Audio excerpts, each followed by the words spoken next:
the chairpersons of the committee decided to adopt the revised Attorney General's bill in its entirety without necessarily incorporating some of the views that were given from the different people they consulted all throughout the week. And you know why? You have to understand who is pulling the shots here, who is calling the shots. It is Museveni. Remember, these consultations were made with Ugandans. Like I've mentioned, the Governor Bank of Uganda, the civil society, you have the religious leader, the Buganda Kingdom. When Museveni was responding to what was discussed, these deliberations and arguments that are civil, that are reasonable, he said, I've had a lot of kerere already. So this annoyed MPs. Some of the MPs said, no, we have to go clause by clause, debate it, make any changes, and then incorporate all the views from some of the people that presented, and we pass it. I would like to tell you that there came a time that Honorable Odu and the chairperson Ligo nearly exchanged the blows. Watch, ladies and gentlemen. That's Jonathan O'Doul.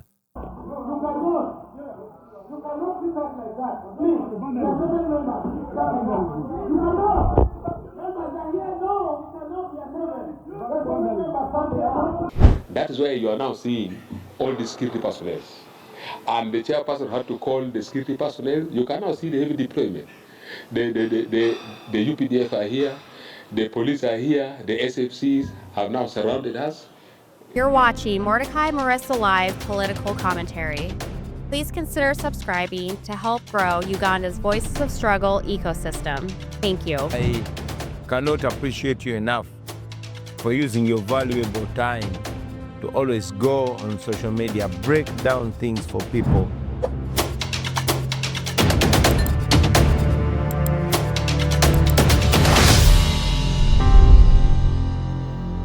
And yes, indeed.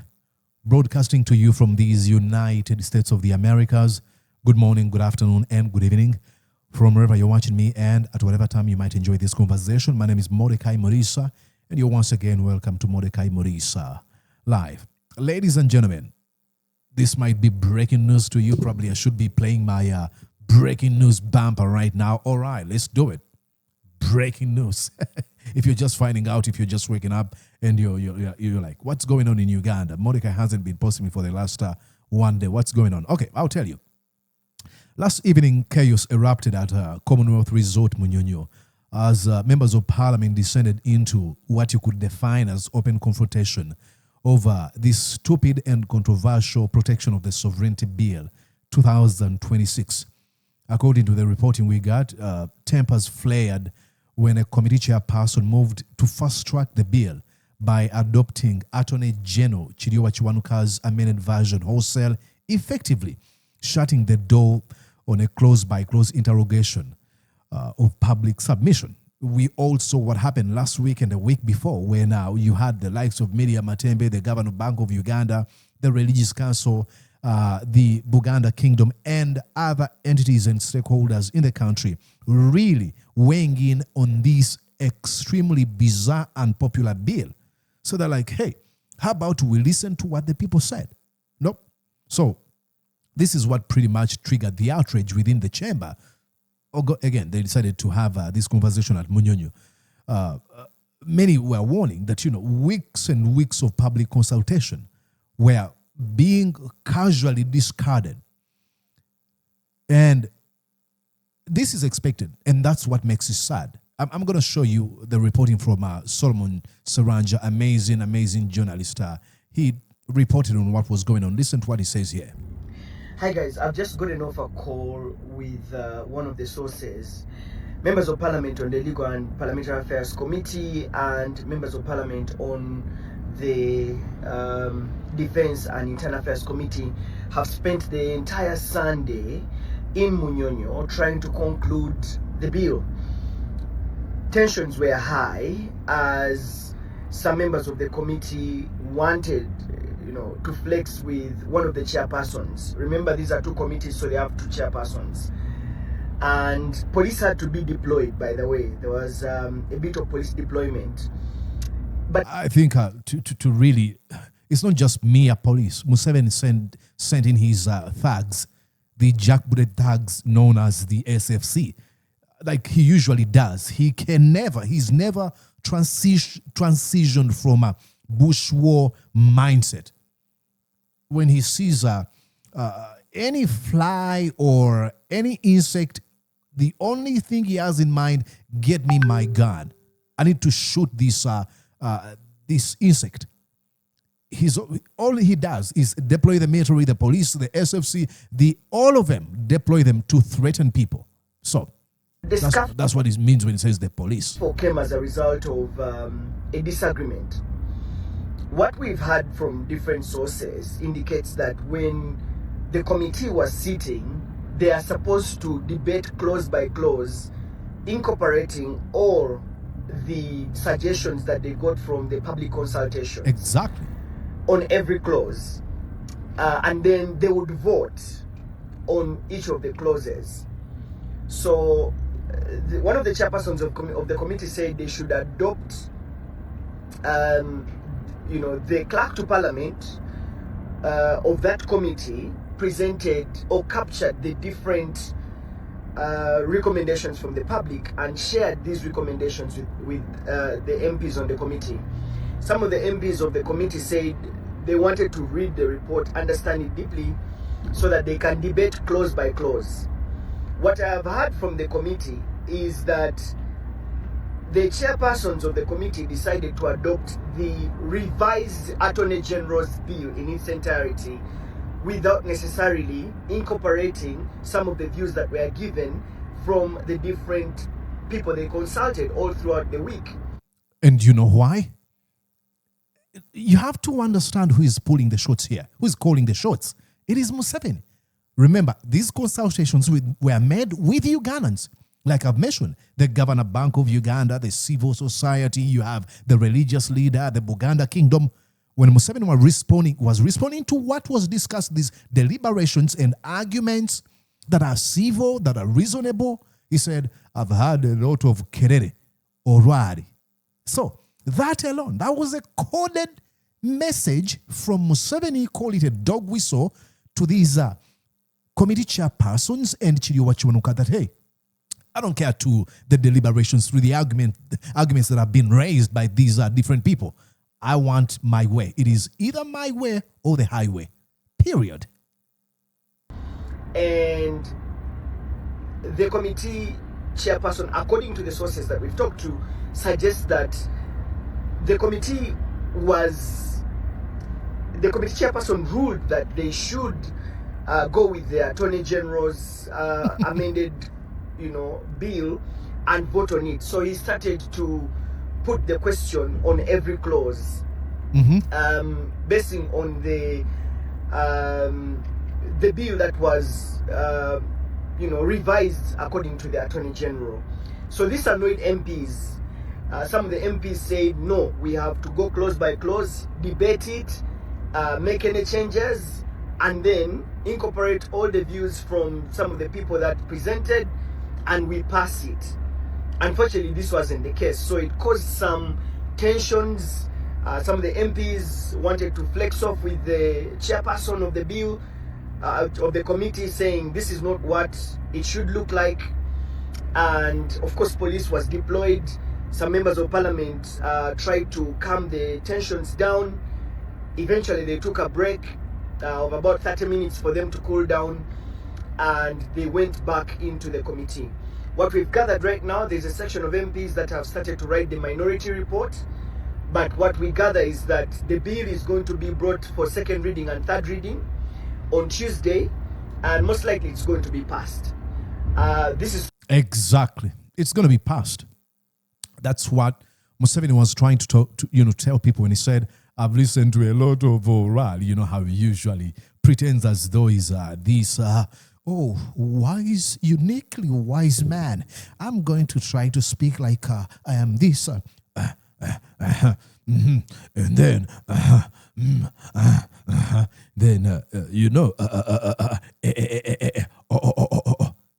that's Museveni for you. He does all that in pretense. I mean, watch Museveni when he's speaking at the UN or he's invited in these international events. He never speaks to people like that.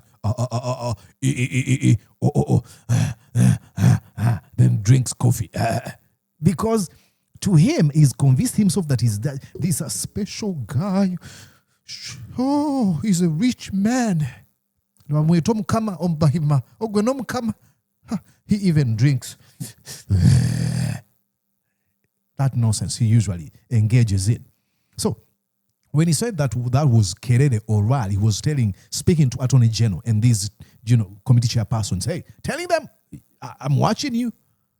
Let's go and look at the flexing up Solomon Seranja is reporting on. I think I saw a little bit. Again, it was posted by him. I think I should go here.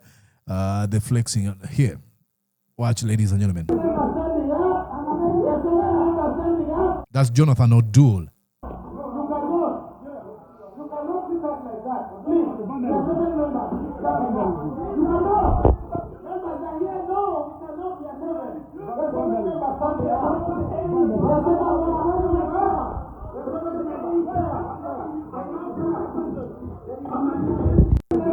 And what really breaks my heart is you look at the likes of Jonathan O'Doul, and I'm going to show you here, Gilbert Olanya is going to be giving a few comments. You look at them trying to apply reason and logic to a myriad of men and women who have really launched an unprovoked war on reason and logic. I've gotten to a point where I really feel sad for the likes of Kiryowa Kiwanuka. I'm not convinced yet that Kiwanuka, I'm sorry for that, I think my WhatsApp is open on my PC, but I'm not convinced that Kiwanuka, with all his exposure, his education, he believes that I'm a foreigner. That, we should treat Mordecai Muriso as a foreigner because he's not in Uganda. I do not believe that. And what is making him get to a conclusion of, you know what? We don't have to go through clause by clause and try to define who a foreigner is. What is making him get to that point? It is because he's bought, and if he's not been bought, he's really been indoctrinated into utter stupidity. I don't believe that to be true. I believe he's been bought, that principles and values have become less of things that he wants to embody. That money and proximity to power and prestige, I am Attorney General, see me, have become more important than the future of his children and his grandchildren. And that's what makes me sad for these people.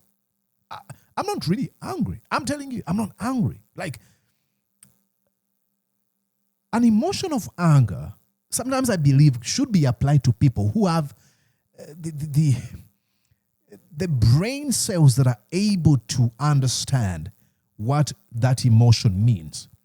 For example, does Moses understand when you're angry against him? Really?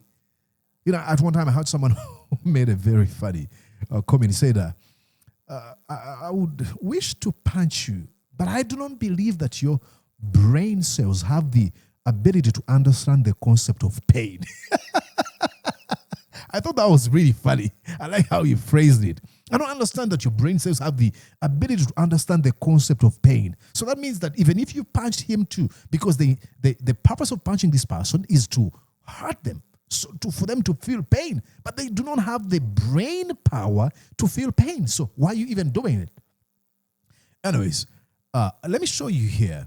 I think it was NTV that reported. Okay, before I go there, there's somebody who wrote something on that X platform, and they wrote this. First frame is the late Joe Kiwanuka, grandfather of Attorney General Kiryowa Kiwanuka, who is pushing the sovereignty bill. Joe was a Ugandan journalist on international level who ran to Kenya for his life after being threatened for talking about the atrocities in the country by the Amin regime. While in his hotel room, Uganda soldiers, together with the Kenyan soldiers, arrested him, drove him to Uganda, and he was taken to Machinde barracks, where he faced torture, which claimed his life after a month. According to Kiryowa Kiwanuka, what Idi Amin did to his grandfather was right. He's the same person who supported the abduction of Dr. Chiza Besigye from his hotel room in Kenya. Tell me, does Kiryowa Kiwanuka feels proud for the betrayal?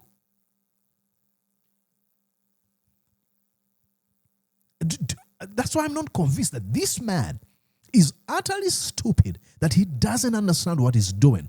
I know he truly understands this betrayal.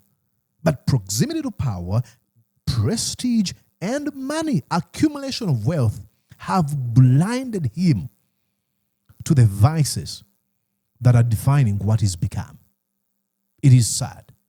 But anyways, let's go. I'll show you what NTV reported here. Where did I save that story here? Am I able to see the story? Should be, maybe. Excuse me, ladies and gentlemen, sorry if I'm taking too long. I had saved that story, but I can't see it. But I'm going to see it just a moment.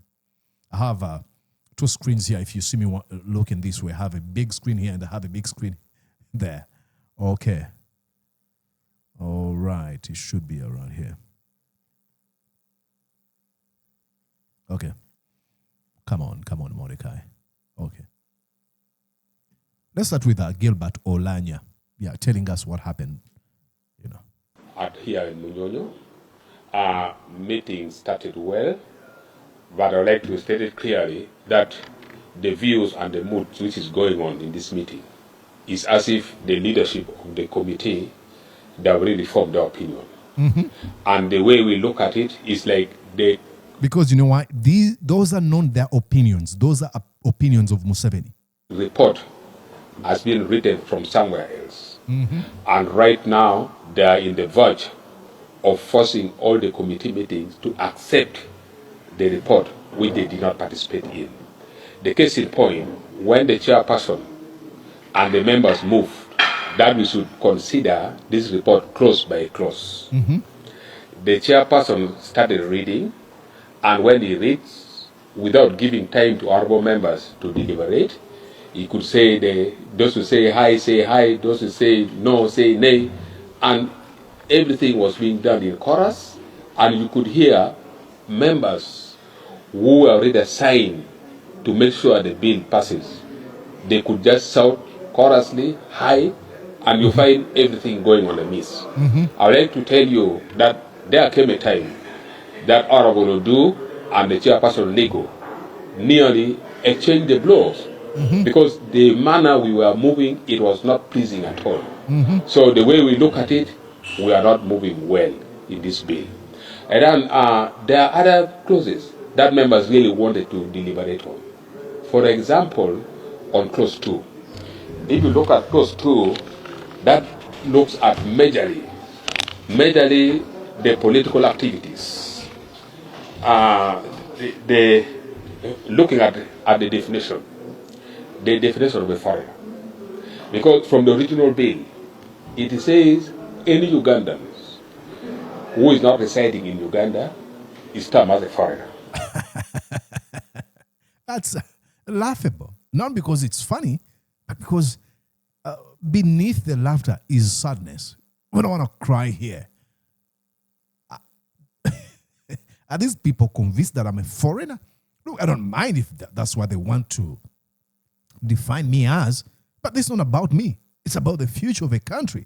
I'll die one day. I won't be in Uganda. But what am I leaving behind? How are these people I will leave behind if I die today? How are they going to be treated? It's not about me. You can call me whatever you want. You can even kill me. I don't mind. But how about millions of Ugandans? Then the moment you go to Kenya, imagine that you are this poor and you've been able to try in all ways, and you have some amount of money, capital, if you may. You want to go buy a few items in Kenya, bring them to Uganda, and make some profits. And the moment you get on a bus and you cross Malaba or Busi, foreigner. Do they believe that? No. And then members wanted to discuss that and say, please, that clause is so bad. You cannot leave Uganda today and tomorrow you cross to Kenya and you are called a foreigner. That's what I'm saying. That's what I said. I had not watched the entire video. Do they believe that? Absolutely not. Jeez, I need to find ways of how I think I just stop that audio. Mute. Put it on mute. Okay. Here's the story. Then I'll call it a day. Watch here. You can now see the two chairpersons are now going. They have already made the ruling. They have already passed. And I think we are going to court. Divisions have emerged among members of Parliament on the Legal Affairs Committee over the handling of the controversial sovereignty bill following a retreat held at Speak Resort Munyonyo. A section of legislators has expressed dissatisfaction with the committee's decision-making process, particularly on how proposed amendments were handled. The concerns center on key clauses in the bill, including definitions of a foreigner, provisions on agents of foreign entities, and sections relating to political activity. The definition of a foreigner. Because from the original bill, it says any Ugandans who is not residing in Uganda is termed as a foreigner. And then members wanted to discuss that and say, please, that clause is so bad. You cannot leave Uganda today and tomorrow you cross to Kenya and you are called a foreigner. A non-Ugandans may be determined by the minister. The minister has a right through the statutory authority to declare you a non-Ugandan. Members want to deliberate on that, but the chairpersons, the two chairpersons, are not giving members time to deliberate on that issue. That's why I'm saying it looks as if the report was really written from somewhere. We are now here in Munyonyo as rubber stamping. Some MPs argue that recommendations collected from over 50 stakeholders during consultations were not adequately reflected in the final position of the committee. There are also allegations that the discussions became highly contentious, with claims of chaos, heightened tensions during the retreat, which led to security personnel being deployed in response to the situation. Members tried to resist, and I'm telling you, a few minutes before your arrival, the members were about to exchange blows in the house. So there was chaos. People were so rowdy. In fact, the house was so chaotic. That is why you are now seeing all the security personnel. And the chairperson had to call the security personnel. You can now see the heavy deployment. The UPDF are here.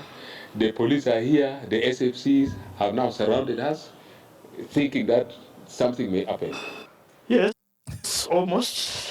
Some people were very strong. I mean, we are very strong in argument. Some people are very strong in their chests. Naturally, it would... I love this man. Naturally. Cause somebody to believe that they are about to fight. They didn't fight. They did fight. The committee, however... Made at Lubega Siguna, they didn't fight. Naturally. Okay. Jokes aside, ladies and gentlemen, it is really sad. It's going to be many, many decades to reconstruct the image of Uganda, but to ultimately rescue Uganda from the Musevenism, and after, dismantling Musevenism. Like, imagine the amount of money, resources invested in these stakeholders, consultations and deliberations. Doing all that for no reason. For sure. Let's show. Yet the report has already been written somewhere. Imagine that. But this is not new. This is Museveni's old playbook. This is what he does. He lets you engage in some sort of... that's what we had in an election. He knew that we can have rallies, you can have millions of people vote for you, but they've already cooked their results. It is sad. How do we change that? Because some of his stooges have become extremely so comfortable that they've normalized that abnormal as normality. That so many folks within the leadership structure of Uganda think that's how things should be. That's where the problem is, to change that mindset. It's going to take us decades. That's why I said, hey, I don't care. If you kill me, look, it's fine. Like, I didn't have any argument in coming here. I don't know. But as far as I'm concerned, I don't remember myself in this life as I know it saying, hey, I want to be here. So if you really want to kill me because I'm saying, hey, I think it is wrong to abduct, torture, and kill people. It is wrong to corrupt people. It's wrong to plunder the country you claim to lead. If that's the crime to get me killed, like I said, it's not about me. It's about people that are going to be in Uganda when I'm not here. I'm not convinced that those people think I'm a foreigner. No, they don't. But what has convinced them that that is okay? Do they have children? Are all their family members in Uganda? Are their children or grandchildren or relatives interested in politics and leadership in Uganda? Do they know this could affect them? I don't know. So, I hope we don't put a focus on what went down in Munyonyo and what goes in Parliament. The enemy is one, Yoweri Museveni. The rest is destruction. So let us aim to completely get rid of Museveni. Do not lose hope. It is coming. My name is Mordecai Marisa. Please consider subscribing, liking this video, and get in the comment section and let me know what you think. I'll see you when you see me. Bye-bye. Did you enjoy what you just watched? I'm sure they did. I'm going to guess that you did. How about you consider subscribing to Mordecai Marissa Live YouTube channel? Thank you.